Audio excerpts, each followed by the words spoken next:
pre-show banter for the 177 now. Wow, people that are logged in.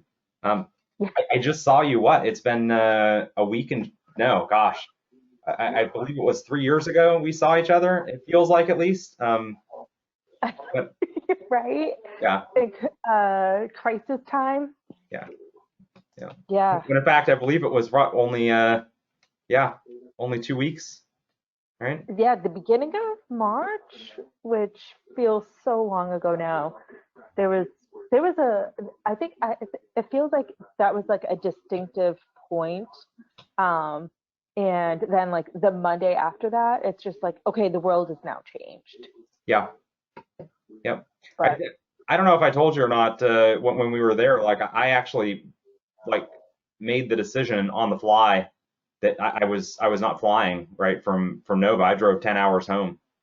oh no, I Oh didn't yeah, know I that. canceled. Like so right after we stopped talking, I like it had hit an inflection point, and I basically called the car rental company and had well that morning I called the car rental company and had basically changed my rental to drop off in Augusta because I was already up there in the Northern Virginia area for or Columbia, Maryland for a thing, and I Hmm. changed and canceled my flight because I'm just not doing it. And Yeah, since then I haven't been back out. Like that was the last time I was in public without a respirator. really. Yeah. So our conversation actually prompted me to do a little more prep, like personal prep. Like Yeah, I thought, like, oh my gosh, what would happen if I could not go out for 2 weeks? What do I need? right. And like a lot of what we talked about helped me like get a leg up on what I would need. Well, then I'm glad we had that conversation. Although, and I guess now this is going to be widely public. But actually, you know what? Never mind. I almost I, I'll DM you later. How about that? Yes. Yeah. I now Well, realize now that we're in pre-show banter, I'd better yes. Anyway, yeah. So, yeah. man, the attendee count is climbing rapidly. 300 plus Well, now. All right. So, I was um, just going to say, so John Strand just finished his keynote, and track two is now in their pre-show setup. yeah, So let's give people the extra 2 minutes because as you can see, the numbers are climbing, and so happy to have all these attendees here. definitely, definitely. I'm like uber excited about this. And hey, for those that are like joining this and thinking like, hey, where is the original speaker who is supposed to be here? They have a basically have an issue with basically had an issue, coronavirus related issue. And so there's a I had to sub somebody in, and the irony of that is not lost on me that we're having this conference in the first place because of that. And literally, it just, I mean, yeah, I can't say enough about everybody that's here and everybody that helped put this together, and Alyssa, and for moderating, and just, I mean, this volunteer effort from the community to make this happen just been phenomenal. Thank you, by the way, Alyssa, for being here to moderate, because wow. Yeah, I'm happy. And all right, it seems like the numbers of folks coming in is getting a little steady. My clock is still reading 10:45 a.m. Eastern Standard. Oh, just hit 10:45 Eastern Standard Time. So I know I'm personally really excited for this, and I don't want to delay it any further. So here's Jake Williams with his CTI and analysis pitfalls and paramedic lessons learned. So let's get ready. Let's do this. Okay, so let me make sure that we are play and go. Can you see my screen still? Yep. Winning. Okay, well let's do this. Okay, so for those that don't know me, my name's Jake Williams, Malware Jake on Twitter. I own Rendition Information Security, Rendition InfoSec. Man, it's been one of those days. I actually was not slated to speak here originally, but was one of the helpers. I was actually moderating track one, and we had an emergency this morning where a speaker had to drop out due to their own, well, the whole reason that we're here in the first place, right? That we can't do an in-person con because of coronavirus. So here we are. So I'll tell you, these are not my best slides ever, particularly for the paramedic part. Otherwise, we're just going to rock through this because that's it, right? So I want to walk through some of Kent's analytic doctrine. And I've given this talk longer form a couple of times before. I'll try to find a link for one of those later today. In fact, you can even see down here on the bottom, I had so little time, like the old copyright 2019 is on there, like just the whole like set, man, how bad, right? But let's talk about Kent's analytic doctrine, because it's a rockin', absolutely rockin' analysis platform or analysis paradigm. And there are so few people that actually follow this. And I'll tell you, it drives me nuts because, if you worked in intelligence for any period of time, and for those that don't know, I did for 18 years as part of the intelligence community. Kent's analytic doctrine is something that we do a lot with, right? It's something that you learn as an analyst. And some people don't know it by name, but they learn the analytic principles. And what I've seen in InfoSec as a broader community is that we are trying to reinvent the wheel on a consistent basis, right? Where you say, well, I mean, this is unprecedented. How many times have we heard the word unprecedented in the last couple of weeks, right? But we run into all these problems, right? We're like, well, how can we do this analysis? Because we've never had to do analysis like this before. And it turns out that Kent's analytic doctrine from World War II era, right? It turns out that it still applies. We don't have to reinvent the wheel. Everything isn't new, right? So this doctrine has been taught to formal intelligence analysts for decades, right? Now, I'm not going to say that you have to use these analytic principles.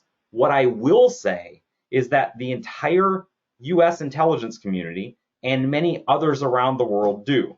Now, if you come up with your own analytic principles, if you're like, screw Kent, right? First off, don't say that. But if you're like, hey, Kent totally didn't know what he was doing, I can do better, right? One of two things is happening. Either you are a true visionary, and I can't discount that possibility, an infinite realm of possibilities, or you're doing it wrong, right? Now, I'm not a betting man, but if I were, I can tell you where we'd be going, right? For whatever reason, a lot of folks, and I say that for whatever reason, I mean, I know the reason, right? A lot of the folks that are doing CTI, all of a sudden they get drugged into, and other InfoSec analysis in general, they basically have a lot of technical skills, but they're missing the analytic skills. And people get so mad when I say this, like, you're missing analytic skills.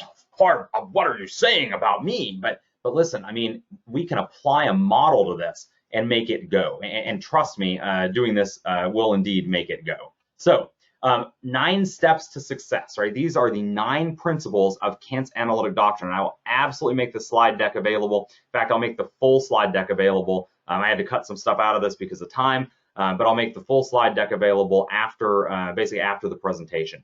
These are the 9 steps to success. Screenshot this slide. If you take nothing else away from this, screenshot this, print it out, put it in your cubicle. Well, when you go back and have a cubicle.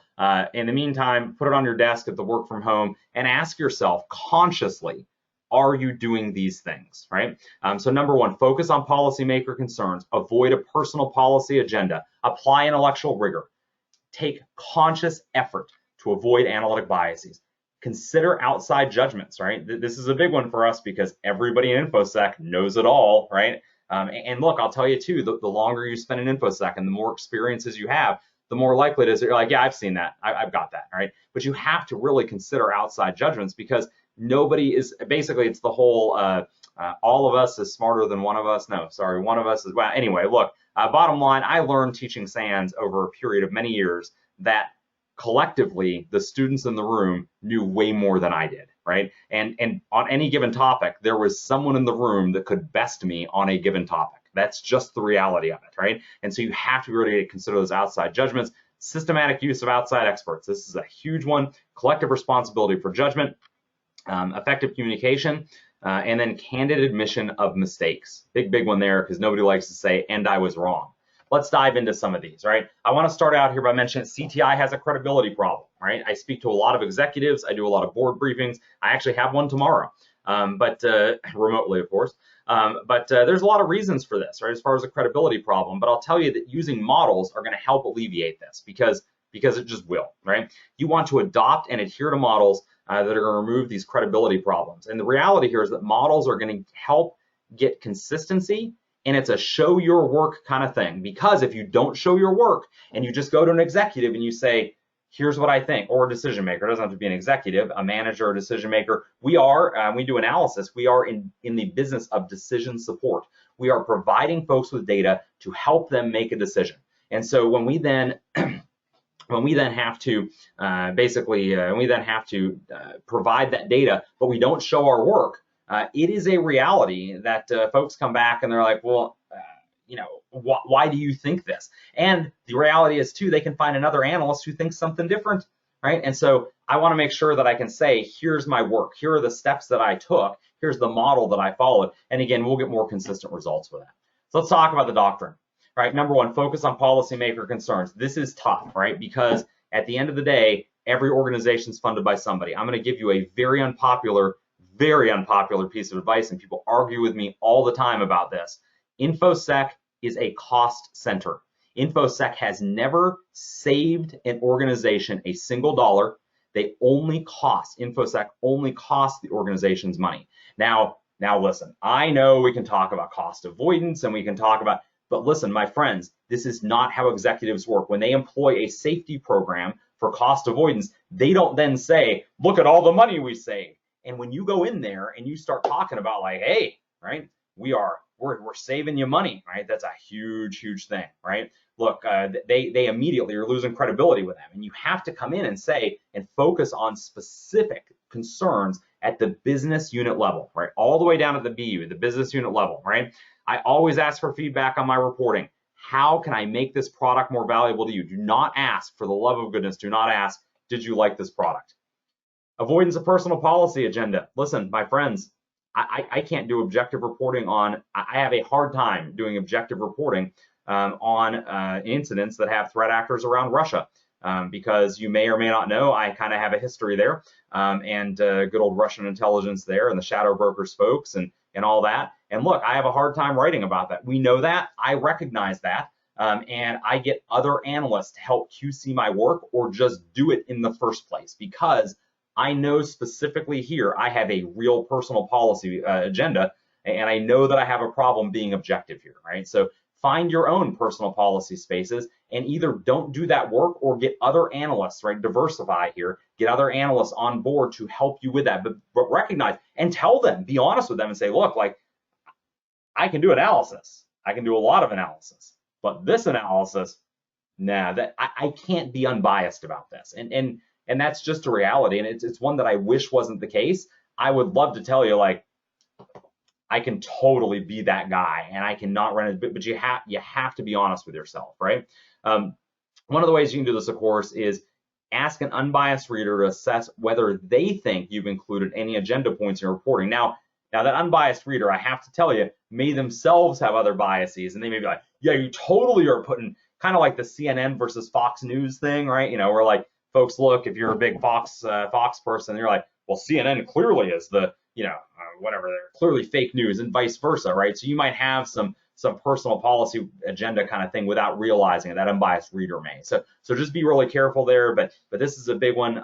Personal policy agenda absolutely destroys the credibility of your analysis. It destroys the credibility of your reporting. And the problem is that once you lose that credibility on something, it may be something small, when you go back and try and do something big, right? You've already lost that credibility, and that is not a win. It's just not a win at all, right? So intellectual rigor, CTI reports are going to rely on analysts to fill in missing information. And unfortunately, this creates a huge consistency gap in CTI analysis, or analysis in general. I've never performed an analysis ever where I've had all the information. It doesn't happen. And I tell people regularly, if you don't like ambiguity, cyber threat intelligence is the wrong, and I mean the wrong, profession for you. In general, analysis is probably the wrong profession for you, because you are not going to have all of the data. You're never going to have all the data, and you still have to go in and fill that in. Now, when you do that, when you make assumptions, sometimes you're accused of making stuff up, right? And some folks accuse folks of that, right? Look, here's the deal. I always tell people, right? Always tell people when I've made assumptions and what those assumptions are. So there's a couple things here with intellectual rigor. First off, use models, use structured analytic techniques. Richard Hoyer on the psychology of intelligence analysis. It's phenomenal. Buy the book, right? You have time on your hands. Go get the book. Bottom line, huge one there. Use models. You will get more consistency. Give credit to others, right? But communicate the models that you're using. So I want to talk about conscious effort to avoid analytic biases. most CTI reports that I read today, they are chock full of analytic biases. Most CTI analysts are not trained in analytic biases. However, and this is critical, your executives are, because most of them have MBAs, and that's just a reality, right? It's your executive directors and even a lot of mid-level managers, right? And the GMAT, the test that you take to get into an MBA program, it turns out that the GMAT actually has a section on analysis and argumentation, and this should surprise literally nobody that's watching this. What do you know? There's a whole section in that on analytic biases. So they've been trained on spotting them, and if you have not, you are probably putting them in your writing. Now, I have bad news for you. Even when you learn the analytic biases, it is really hard, as it turns out, to find them in your own writing. I know this because I train other people on detecting analytic biases, and I still end up with them in my own writing. And so what I need there is good peer review. I need to train my team on the analytic biases because I want my team to find them before I'm publishing a report, before I'm creating those talking points, that decision support to my executives and directors, right? So train your team. If you build up this big team around, this is a rising tide raises all ships kind of moment. Build that team up around you, right? And they are going to help you dramatically, right? And I see a question here where it says diversify your peer review. 1,000% diversify your peer review, right? Because that's going to be huge within this. But your peer review has to know what your executives know. And that's, again, the analytic biases side. We want them to be able to pick those out and be like, hey, you just used a straw man. There's a Texas sharpshooter. You're cherry picking data. This is important. You need to be able to do that, right? So huge, huge, huge. And one of the ways that we do this is through doing peer review of published intelligence reports. Do a lunch and learn. Literally sit down. Everybody's got a copy of it. They come in over some pizza, and then you fire away and beat up on that report. Game on. Willingness to consider other judgments. You are not always right. I am not always right. Period. There are others on your team with different experience that may lead them to a different and even better conclusion. I have a quick story here, right? Quick story here about this woman that we hired out of FedEx. And I don't mean FedEx corporate. I mean FedEx Kinko's or now FedEx whatever drop and ship, FedEx Office, I think. Holy goodness. So we end up doing this, like she was doing a bunch of shipping for us. She was awesome, like shipping for us, like when we went and dropped stuff off. And we realized she had great attention to detail. And we're like, hey, do you want to train to be a SOC analyst? And what do you know? She had already taken like 1 year of college and then dropped out and whatever, but around cybersecurity. And then all of a sudden we ended up with this problem, an incident with a logistics company. And what do you know, like all of a sudden she knows stuff that like we didn't, right? Because I don't work in logistics, right? But she had, and wow, mind blowing, like she was amazingly helpful, right? Now, I want to tell you though, that, you know, it takes a lot to come down and be like, hey, other judgments here. She's like, yeah, mind you, brand new SOC analyst, 3 months into the job, right? And she's kind of running point on not the forensic side of this incident, but like coordinating the incident, understanding like, you know, some of the what was at stake and just unique insights here. You have to be willing to consider other judgments, period, right? So getting through this, I want to come through to systematic use of outside experts, right? If you're awesome at CTI, someone else in your org is probably better than you at many technical topics, period. One of the best things about conferences, and we will eventually get back to in-person conferences, freaking network. If you see me at a conference and you see me in a talk, it is almost certainly because it's one of my friends that's giving the talk. You will not see me in talks generally, right? The vast majority of the time, you will see me in LobbyCon and you will see me networking with people. And there's a reason for this. I'm building up my Rolodex, right? And if you're one of these young guns who's like, what's a Rolodex? I mean my contact list, right? I'm building up that contact list so that I can phone a friend. So that when I run into a problem, I can pick up the phone, Twitter DM, email, exchange those business cards. It's absolutely huge. Build that network of experts out, right? I just cannot tell you enough what a big deal this is, right? Facilitate that easy access to outside experts, friend DA, whatever, right? But you need to facilitate that up front. If you have super, you know, like you want to make sure that you're not friend DAing something, then get some people NDA'd with you, right? This is build that Rolodex of experts that you can call. I'll tell you too that one of the ways that I fixed this in my own organization is that, you know, like when people think they're only going to get like a shout out, like or a bonus or whatever, if it's them that does something, then that's the individual wins. And I'm going to tell you, like when you start focusing on team wins, right? Like the whole team won kind of thing. That's when people stop worrying about the did I do it or did somebody else do it, right? Like whatever that piece of analysis is there. So that's a big one for me. Focus on the team wins. I mean, yes, give individuals credit by all means, but then you talk about like how the whole team came together. And again, it really takes some of the wind out of the sails, right? Where people would otherwise be, or sometimes otherwise are a little bit, yes. Anyway, collective responsibility for judgment. You may disagree behind closed doors about the analysis, but when the report gets issued, the whole team stands behind it, right? The whole team, period, stands behind it. When you can't reach a consensus, have the dissenting parties document their alternate opinion in writing, just like in our court system. Just like in our court system, dissenting opinion goes in writing. Put it in appendix, by all means. But, and this is absolutely key, you do not sharpshoot once the report gets released.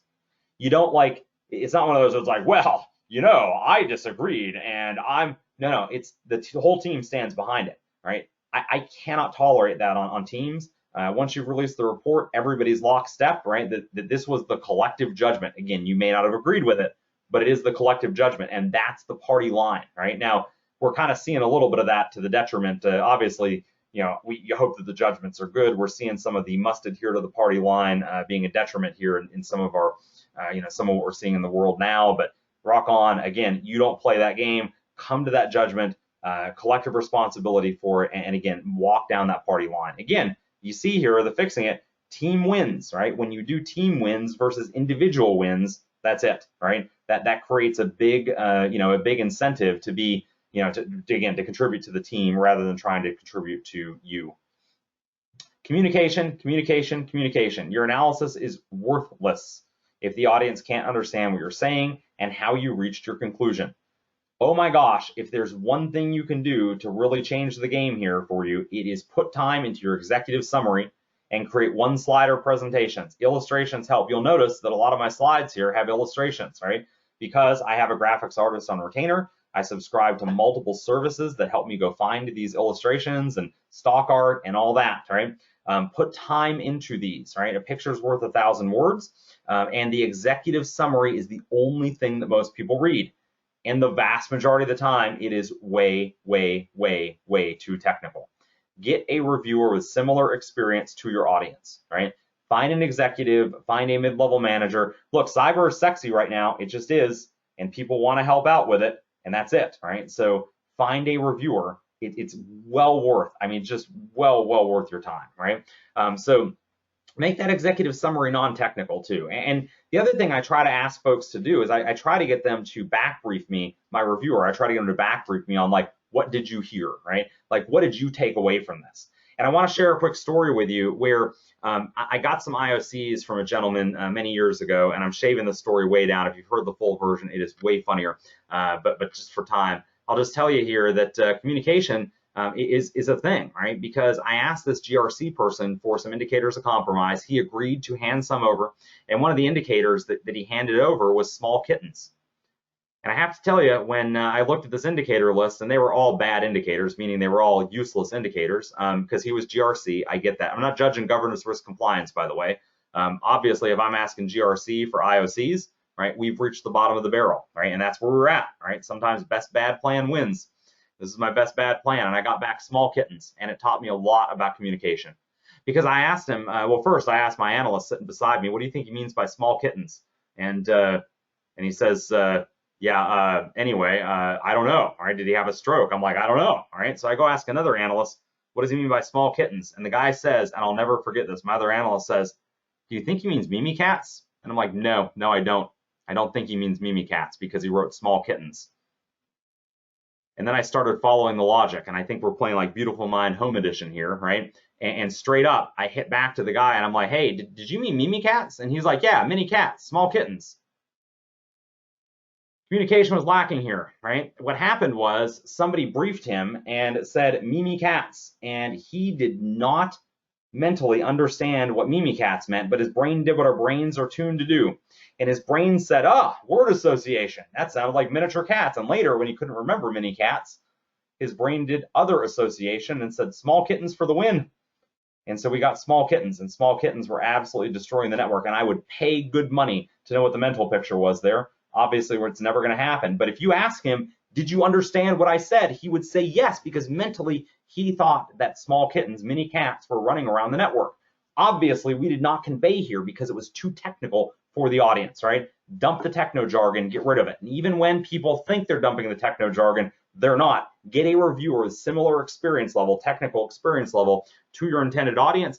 Let them review it. Let them tell you that you're good or not. You can't be the arbiter there, right? You can't be the arbiter of, will this person understand? And look, the worst thing that can possibly happen is you've communicated something, you think that they understood and they didn't understand, right? So, candid admission of mistakes. My friends, you will make mistakes.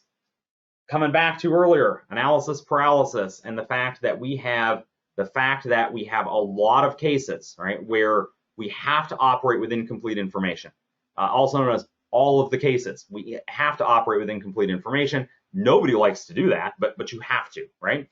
And there are times you're going to be wrong. You're just going to be wrong. And when that happens, you have got to turn around and the people that you gave decision support advice to, you have to go back and adjust that and say, listen, we made some assumptions here and they were wrong. We did the best we could with the information we had and we were wrong. And here's our new assessment. And I'm going to tell you, the first couple times you do that, generally my experience is you take a credibility hit with stakeholders. You just do. And that sucks. It's not fair, by the way. It's absolutely not fair, right? You did the best you could with the information you had. And intelligence analysts know this. And intelligence stakeholders know this. And in business, people totally don't track this. And it's okay, right? You're going to get over it. Trust me. And somebody put in chat here, mea culpa when needed. It's not even a mea culpa, right? It's a educating and making sure that people understand you are operating without, if you were clear in your communication in the first place, they already knew you made assumptions because you told them where the assumptions were at and you told them what they were based on, and that's all in your report. But then you come back and you're like, hey, these assumptions I made based on my best judgment, based on my analytic experience, they were still wrong. Foster a culture on your team where issuing a corrected report is not a big deal. It is way better. You are creating a better scenario, giving the updated decision support, right? Than you are letting them roll with bad and still thinking you're awesome, right? The first couple times you do it, I'm going to tell you, like, it's a hit. It absolutely is a credibility. It's a personal ego hit. It's a credibility hit within the organization. But I'm going to tell you that once somebody makes a judgment on your updated decision support, trust me, they will come back around. It's kind of one of those, like, you're coming up in credibility, and then it's like the first couple times you issue one of these, you're dropping in credibility, and then you skyrocket. Because people know, your leaders know that they can count on you to level set with them even when poop goes wrong, right? Okay, so real quick here, I'm going to close out this analysis portion with, if you only remember one thing, and I'm going to come back to this, come back to the slide up here for a second, right? The 9 steps to success, right? 1, 4, 6, and 9. Those are the big ones. If you can't do 9, and I get it, right? Start with 4. 1, 4, 6, and 9, right? Policymaker concerns, focus on what matters to them, not what matters to you. I don't write reports for me, right? I mean, if I could, that'd be great. I'd have more fun with it, right? 4, avoid the analytic biases. 6, use outside experts. You are not an expert in everything. I am not an expert in everything, right? Candid admission of mistakes, build that credibility, right? Because again, like, the worst thing that can happen is you're like, well, I don't want to look bad, so I'm not going to give them the updated assessment. And then somebody later, right, a week, a month, whatever later, makes a decision that impacts the business based on the old data that you have not amended, right? And just because you know something changed does not mean your stakeholders know that something changed there, right? You may be like, well, that's big news. I don't need to, like, let them know that. No, you absolutely do, right? This is, you know, again, it's field of view bias there, right? You're like, everyone must know what I know that got updated, and don't do that, right? On the effective communication, though, I'm going to tell you, I learned a lot from Colin Powell, and there's a couple of different versions of this quote going around, but it's, tell me what you think, tell me what you know, but for God's sakes, always tell me which is which. And I just cannot be any heavier about that. You know, make sure that there's a clear distinction between what you think versus what you know, and make sure that your stakeholders understand which of those it is. So because PancakesCon is a 2-track or kind of a 2 whatever, talk here, I'm actually going to go through some paramedic lessons learned. For those that don't know, that was actually my first job, right? So way back in the day. It turns out there are actually a lot of paramedics in security and incident response, EMT, firefighter, what have you. I can give you like a partial list of ones I know about. Matt Linton is an EMT. Matt Blaze is another EMT. Matt Blaze does a bunch with the voting stuff. Matt Linton's over at Google. There's a bunch of other, just like lists of folks that have been in first response, first responder, search and rescue, that kind of, those kind of scenarios. Like I even have the tattoo, like the, for the good old paramedic days. And anyway, so paramedic lessons learned, right? This stuff, by the way, I threw together this morning because this was totally impromptu, that I was going to give a talk this morning, and rock on, game on, we're here. But lesson learned number 1, your personal safety matters most.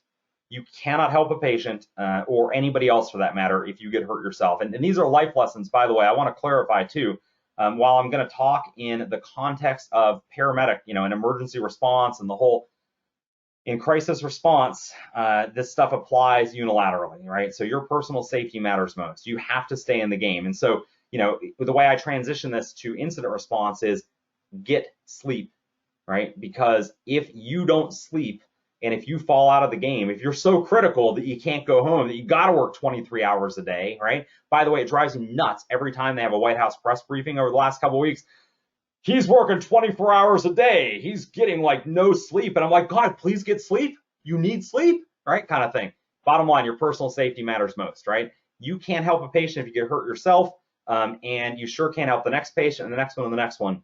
And you're consuming more emergency resources if you get hurt yourself. Not only are you taking yourself out of the game, right? Somebody that has to care for you too, right? You have to use personal safety first. And I'm going to share a story here that I don't think I've ever shared publicly before, but I'm going to anyway. My mom used to be a paramedic as well. Well, she was a cardiac tech. Virginia, that's an EMTI for those that are outside of Virginia and know. Virginia's got a weird licensing model. Anyway, but we used to roll together in the Buchanan Emergency Rescue Squad there, Buchanan EMS, and we rolled out. And my mom has 3 boys. I'm the oldest of 3, and she's got a soft spot for boys. And this kid took his car out, and his parents were actually gone, basically driving down to Greensboro to buy him a car and bring it back for him. And he took their car out on one of these windy roads, wasn't speeding around on his 16th birthday, wasn't wearing a seatbelt, or may not have been exactly his birthday, whatever, but like wasn't wearing a seatbelt, gets ejected from the vehicle. Swerves to miss a deer, hits the bank, gets ejected from the vehicle, and he's pinned, or at least partially pinned, under the vehicle. And I rolled the crash truck. My mom rolled the ambulance. Actually, with one of my brothers, who's also an EMT. It was the last call I ever ran with my mom. I just said I can't ever run a call with you again, because I put an airbag. If you're not familiar with these basically help you lift a vehicle, or can lift, move, whatever. They are very powerful airbags. The compressor air power is phenomenal. And put an airbag, and I had unpinned the person, but you need cribbing, right? Because that airbag can pop, the compressor can, the valve, there's all kinds of stuff that could go wrong. And so every crash truck has cribbing with it. And cribbing is basically lots of lumber that you use to go pin stuff and get stuff in place. And she literally like dove into this ditch and dragged this kid back out from under without, and I'm horrified. I just was horrified. And I then, realizing this kid needed airlift because we're almost an hour from the hospital, 45 minutes from a hospital at that point. I moved to the local high school. Like I redeployed to the high school and set up the landing zone for the light flight, and all that. Got them, coming in, and my mom, rolls in afterwards, and the kid died the next day anyway. There was not, realistically, I think we kind of knew that was going to be the case, just based on his condition. But I told her then, and we never ran a call together again, because I can't. This is always important, but when it's family, it's critical important, right? So your personal safety matters the most. Always be calm, even when you don't want to be. Always be calm, right? And this is something that I'm having to practice with my kid right now. You know, is the be calm even when you don't want to be. Put a brave face on stuff even when you don't want, you know, even when you don't want to. When you freak out, so do your patients, right? If you've got kids, if you've got significant others, if you've got whatever it is around you, right? You've got to be calm, right? You just have to be, right? Put that brave face on stuff. Go in the toilet, you know, go in the bathroom, turn on the fan so nobody here, run some water, and fucking bawl, right? Language, sorry, freaking bawl. By all means, right? And look, that's fine. That's okay, right? Even when you feel like freaking out, though, don't. Put a brave face on it and go do that another time, right? That's just the reality of how it works, right? So when you freak out, so do the people around you. They are going to read your body language. They're going to read what you're doing, the way you're acting. You gotta do it, right? So anyway, it's never as bad as it looks, right? This is another big one for me. It's never as bad as it looks. Okay, sometimes it actually is, right? I have countless like gore, horror, whatever stories, you know, here, but I'm just going to tell you, like, you can't let the patient know that, right? So even, you know, and again, this kind of pivots off of number 2, always remain calm, right? But the reality is you are going to have time to decompress later. You know, this too shall pass. You just put one foot in front of the other and you keep right on moving, and that's just it, right? Put one foot in front of the other, keep on moving. I'll tell you that my military experience really helped with that. You know, I can tell you for sure I know exactly where my breaking point is, because they took me right to it, intentionally so, right? There are folks in different programs that the whole purpose of the program is to push you farther than you believe is possible. And I'll just say, you know, there's know where your breaking point is at, or at least know where if you don't know where break is, at least know where the furthest you've ever been is, right? And just be ready to roll to that, and use that as an anchor. Be like, yep, this sucks, but it wasn't as bad as that, right? Yep, this is bad, but it wasn't as bad as that story I heard this other time. Yep, this is bad, but it wasn't as bad as, and keep right on rolling, right? Because again, no matter how bad it looks now, it's just not as bad as it looks, right? Just keep putting one foot in front of the other, do your thing, and decompress later. And this one's important, right? This I think, and this is the last slide that I've got here, and I might kick a couple of stories here if I've got time, or answer questions or whatever. So, by the way, somebody mentioned that they're not seeing slides only. My slides are showing, right? Just to confirm here. Alyssa, can you confirm my slides are showing? Because I see somebody saying they only see a webcam. Okay, confirm, rock on. Okay, I'm looking in questions, and I was like, oh no, kind of, if I've been going this whole time and I don't have slides, what's going on? Okay, cool. So full screen there, that may be the issue. So lesson learned number 4 is it's okay to not be okay, right? I posted this on Twitter yesterday. I'm just going to throw out here, I was not okay yesterday, and I may be better today, right? We'll see. But it's okay to be not okay, right? You know, there are times you're going to see and experience stuff, and I think that, you know, certainly as a paramedic, I saw and experienced stuff that I'm just going to, you know, say nobody should have to see, and endure things that nobody should have to endure, right? And over time, it eats away at everybody. And there are people in here who are like manly men, and like, oh, not me, kind of thing. And I'm going to tell you too, I was that guy. I was absolutely that guy. I'm like, I will never, you know, like it doesn't matter, right? Like people dying doesn't matter, right? You know, yeah. Anyway, and it eats away at you over time, right? Decompress, find somebody to talk to, be open about your feelings, right? And just be like, yeah, this is hurting me, man. You know, I mean, just reality, right? Reality wise, it's gonna, you know, I think just the reality is that before this is all over, you know, I mean, I think we're all gonna know somebody, and that you know, that didn't come through. And I'll say, you know, I'm seeing in the chat here, former LEO had to do CPR on a 4-year-old, didn't help, right? Yeah, no, that sucks. It sucks, brother. I'm here, right? Yes. You know, I had a question for my kid, you know, a few months back, and she's like, hey, have you ever done, because they were talking about CPR and you know, CPR on the Heimlich maneuver at school and all that. And she's like, did you ever have to do CPR on anybody? I'm like, yeah. And she's like, how many times? I'm like, I lost count, right? Like I just lost count. She's like, how many of them made it? I'm like, not as many as died, right? I mean, just reality, right? You know, it's that's crappy, right? And it Kids, it's horrible with kids. It's horrible with people that have, that have families. It's just, it's bad, right? But the reality is it's okay to be not okay. Find someone to talk to today, right? And that probably is a great spot for me to kind of, to kind of close out with and just say, like, if you're okay today and you're like, yeah, I don't need this, right? You do, you totally do.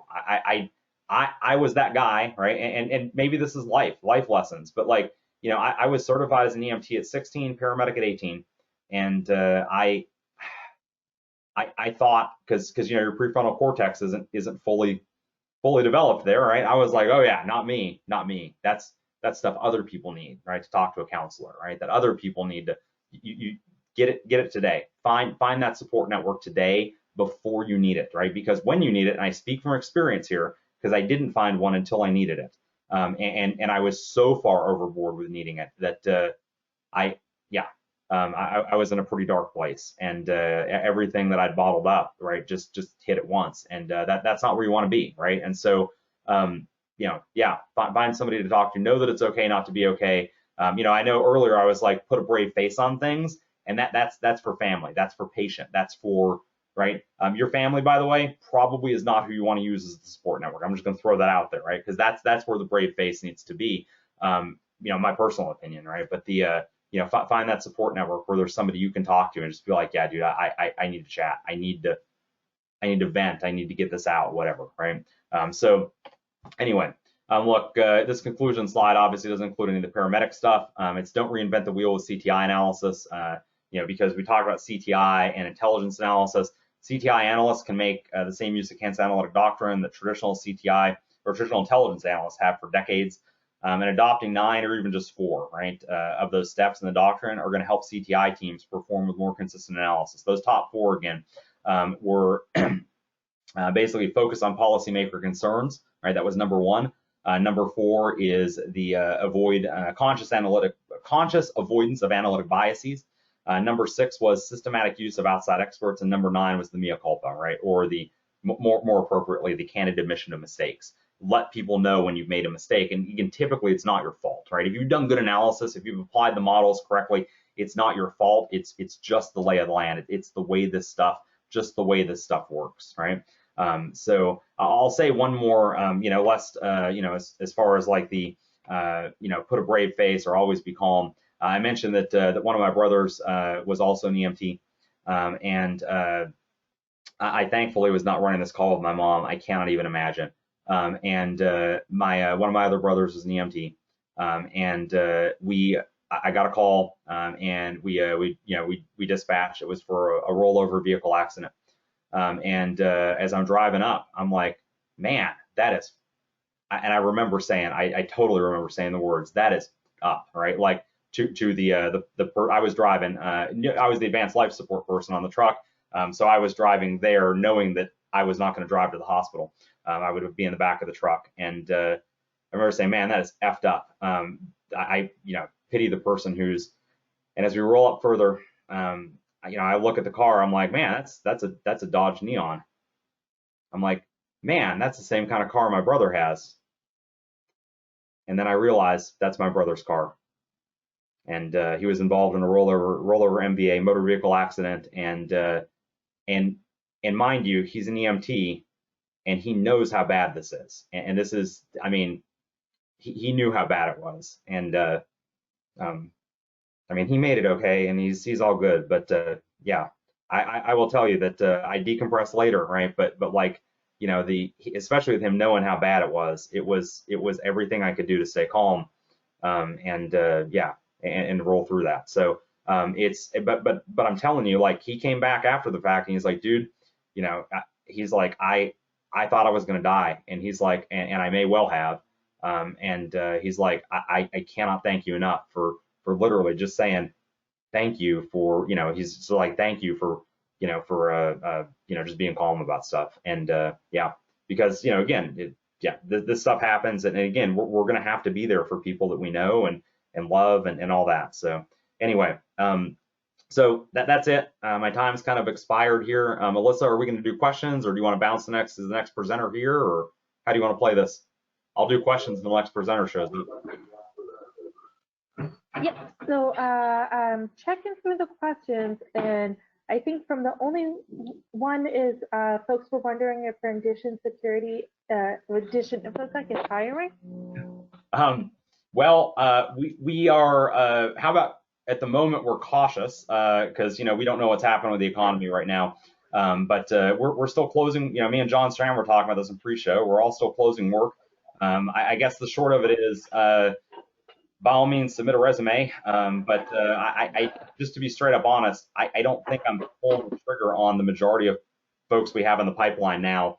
The majority of folks we have in the pipeline. I see a question that just came in. Can you give an example of an analytical model or an analytic model? And yeah, totally. Yeah, somebody asked about group chat. How do you make the group chat visible? Get on Slack. That's where to be to see everybody's questions. Only the organizers can see the questions. It's a weird setup with GoToWebinar. So anyway, can I give an example of an analytic model? Yeah, totally. I mentioned Richard Hoyer has the psychology of intelligence analysis, right? So definitely that's a big one. And here, because you just can't make this up, I'm like looking at this book. This is another outstanding one from Clark, right? Like it's actually sitting on my desk, right? Like, and you can see kind of well worn in the, there, but well, like so well worn that it's like tearing on the cover. But target-centric approach to intelligence analysis has a lot of models. I wouldn't start with this one. I really like Hoyer's books better because it breaks it down into what they call SATs, or structured analytic techniques, right? You don't have to use them all. One of them that's a great, that's such a great one here is, or I think is a great one, is ACH. I mentioned in the slides. That's analysis of competing hypotheses. It's a little bit longer, but I also like decision matrices. That's another one covered, another structured analytic technique. Yeah, those are all good examples of analytic models. And by the way, applying Kent's analytic doctrine itself is a model, right? If you say these are 9 things that we consciously do, right, 9 steps that we take, not necessarily steps that we take, but all of our analysis adheres to these principles, that's a model, right? So that's what I mean when I talk about models, right? So anyway, is our next speaker here? Yep, the next speaker is here. So thank you very much, Jake. I know that was personally enriching for myself, and I'm actually planning on reviewing the talks and sending it to multiple people. So really appreciate it. Awesome. Hey, thank you so much for doing this, Alyssa, and being out here. Really, really appreciate it. So I will, yeah, I'm seeing some questions about write a list of books for beginners or the slides. Get in Slack. I will absolutely have this in Slack, right? So again, thanks to everybody. Peace out. I'm going to jump back in and help moderate track 1 again, as I was originally planning to do. So thank you much. All right.